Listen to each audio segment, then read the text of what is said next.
Em literatura, você encontra textos que são muito claros, mesmo sendo uma ficção, em ficção cabe qualquer coisa, não há dúvidas sobre o que o autor quis dizer naquela ficção. E por isso mesmo, né, são textos que não admitem muitas interpretações diferentes. Claro que tem sempre alguém que viaja, né, mas na medida do normal, não. Entretanto, há outros textos em que o autor não fez a mínima questão em ser claro. Muito pelo contrário. Propositalmente, ele não quis entregar tudo de bandeja ao leitor. E por isso mesmo, quando existe esse tipo de texto, esse texto tem um número muito grande de interpretações diferentes, porque é uma obra que fica praticamente aberta. Lembrando sempre o que eu repito muito aqui no canal: literatura não é uma ciência exata, né? Então tem uma grande dose de subjetividade. O conto A Terceira Margem do Rio, do escritor Guimarães Rosa, é um desses contos que nem os críticos se entendem quanto ao seu real significado. Se você fizer uma busca na internet, você vai ver que tem gente interpretando das mais variadas maneiras. Então, o vídeo de hoje é para pensarmos juntos sobre esse que é considerado um dos mais importantes contos do escritor mineiro e, claro, também da literatura brasileira. Antes de qualquer coisa, eu já peço que você, se gostar do vídeo, deixe seu like, se inscreva no canal, comente, compartilhe, peça resenhas, peça biografia, tudo isso que é tão importante para um canal de literatura num país como o Brasil, que lê tão pouco. Então vamos ao conto. O conto A Terceira Margem do Rio, ele aparece no livro Primeiras Histórias, um livro de conto, claro, que foi publicado em 1962.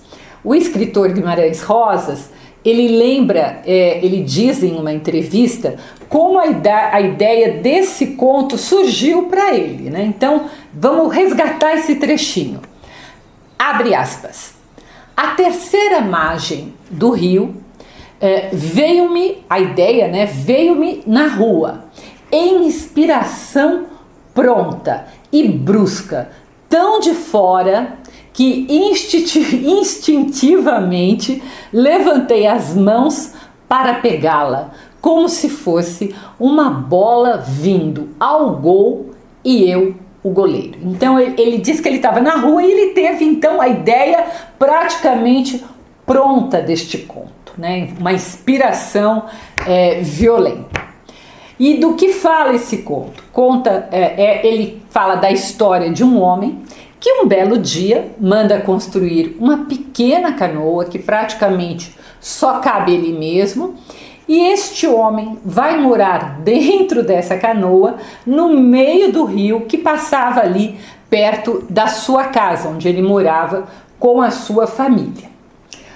O que nós sabemos deste homem que de repente, do nada, né, esse personagem faz essa coisa, né, tão inusitada, que é deixar a casa e ir morar no rio. E a gente percebe logo no começo que ele era um homem comum. Quem narra este conto, o narrador, que é em primeira pessoa, é um dos seus filhos. Ele tem 3 filhos, é um dos seus filhos. E esse filho narrador, ele começa o conto dizendo, abre aspas, nosso pai era homem cumpridor, ordeiro, positivo. E logo em seguida, esse mesmo filho narrador, ele completa, abre aspas, do que eu me lembro, ele não figurava mais estúrdio nem mais triste do que os outros conhecidos nossos. Estúrdio, para quem não sabe, é uma palavra que a gente não vê muito por aí, significa esquisito, estranho. Então o pai dele não era nem mais esquisito, nem mais estranho do que outras pessoas que o filho narrador conhecia.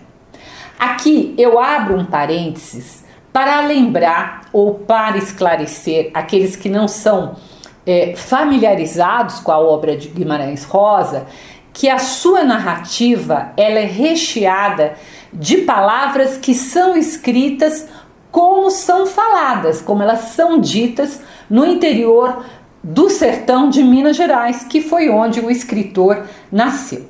É por isso que nesse trecho que eu acabei de falar, o personagem diz que ele se alembra e não que ele se lembra, que seria a forma gramaticalmente correta, tá? Ele se alembra, porque é a maneira como se fala. A língua, para muitos escritores, e para Guimarães, claro, ela é uma manifestação viva e que deve ser reproduzida como é falada, e não como os contos, ou não como os gramáticos gostariam que ela fosse. Essa é uma enorme discussão que eu não vou entrar hoje. Um dia eu vou fazer um vídeo só sobre isso, mas essa linguagem oral transplantada para a sua escrita é uma das principais marcas de Guimarães, junto com a criação de palavras. Ele gostava de criar palavras, são os neologismos, né, que ele criava, neo de novo, né? Então, novas palavras. Voltemos à história, acabou nas parênteses. Então, a família, os amigos, os vizinhos, todo mundo começa a imaginar qual poderia ter sido a causa daquilo, dele ter ido morar no meio do rio. Alguns pensam que talvez ele tenha ficado doido, outros que poderia ser um tipo de pagamento de alguma promessa que ele poderia ter feito, ou talvez até que ele estivesse sofrendo de uma doença feia, né, como a lepra, né, porque a lepra a pessoa vai se deteriorando. O filho narrador, ele nos diz que o pai desertava para outra sina de existir, perto e longe de sua família. O que significa isso? Ele desertava daquela vida comum, daquela vida em família que ele tinha levado até então. Ele desertava, ele largava, não queria mais aquilo. Mas ele não tinha ido embora completamente. Por quê? Porque como o rio era próximo, de alguma forma, ele ainda estava perto da família, ele ainda avistava seus familiares quando eles chegavam na margem, e os seus familiares também o avistavam. As pessoas imaginaram que quando acabasse o mantimento que ele pudesse ter ali escondido na canoa, ele voltaria. Mas isso não aconteceu. Por quê? Porque o próprio filho narrador, muito preocupado com o pai, ele pegava a comida da sua casa, mantimentos, e ele colocava em um oco de árvore para que o pai pegasse. Sua mãe sabia disso e, apesar de não dizer nada, fingir que ela não sabia, ela entendia que o filho fazia isso porque estava preocupado com o pai, com pena do pai, tá? Então, isso era uma prática. Essa mãe, coitada, fez de tudo para consertar aquela situação. Ela chamou o padre para que da margem o padre pedisse para que o marido largasse daquela teima, né? Ela chamou 2 soldados, mas nada disso adiantou. O rio era grande, né? E se alguém tentasse se aproximar da canoa, tinha um pedaço ali que ele conseguia se esconder nos brejos, tá? Então ninguém chegava muito perto dele. Então só restou a família se acostumar com aquela situação ir tocando a vida e só tendo notícia do pai de vez em quando, porque o avistava ali, né, no meio do rio. Mas nunca ninguém viu ele saindo do rio, viu ele desembarcando da canoa em alguma das margens. Então, para todos os efeitos, ele estava sempre dentro do rio. O tempo passou, a irmã do narrador, ela se casou, ela teve um filho e ela inclusive levou o neto até a margem para o pai ver, mostrou ali o neto. Mas mesmo assim, o pai não desembarcou e continuou imóvel na canoa, como se não estivesse vendo absolutamente nada. A irmã ficou muito triste, depois ela se mudou, a mãe se mudou junto com ela, depois o irmão se mudou e o filho narrador ficou na casa sozinho.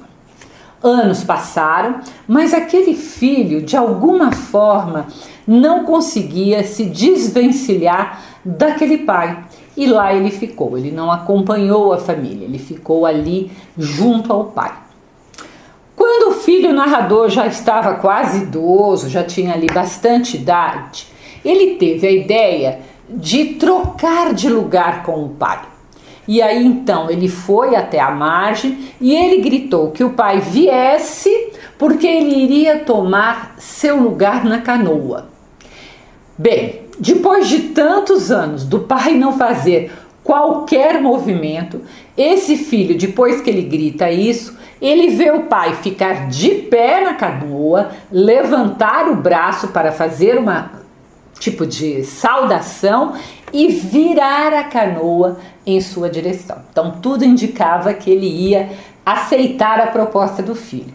Mas o filho, apesar de ter feito a tal proposta, não estava preparado para essa mudança tão repentina. Acho que ele nunca quis mesmo morar lá no meio do rio como o pai. E ele sentiu medo também, porque ele parecia que o pai, aquela figura de pé em cima da canoa, estava vindo do além. E com medo, ele saiu correndo e fugiu do pai.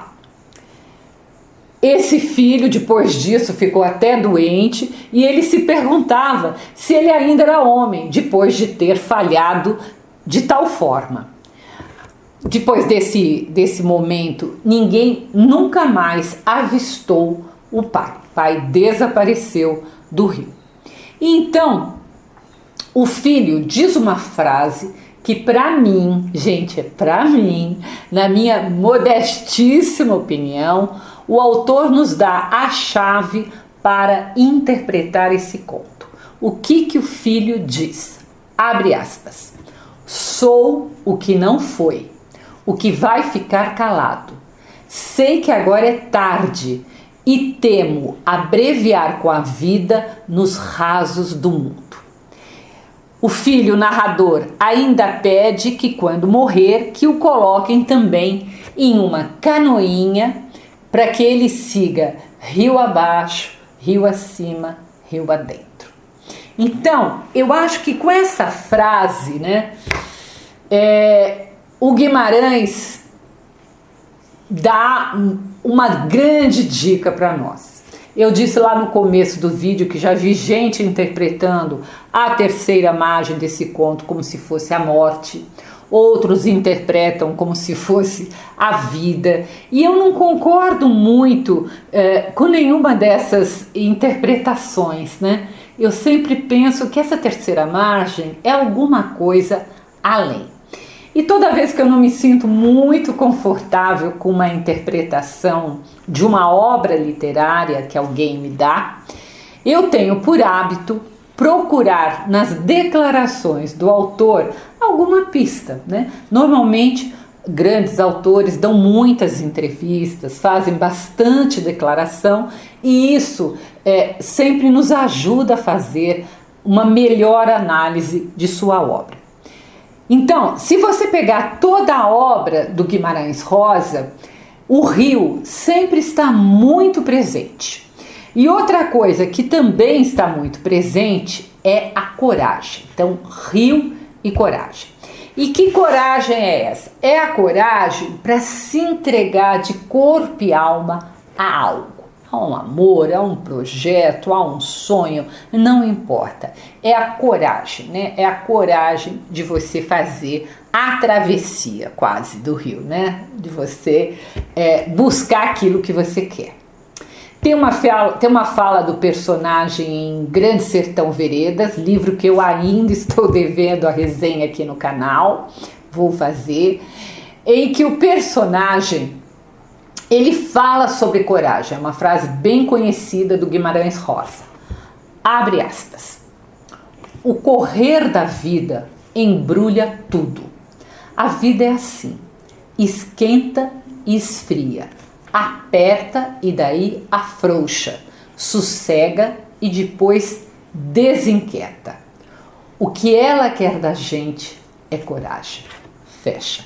Então, a gente às vezes se perde nesse dia a dia e não tem a coragem de ir atrás do que a gente realmente quer. Além disso, em uma entrevista em 1965, ou seja, depois de 3 anos de A Terceira Margem do Rio ter sido publicado,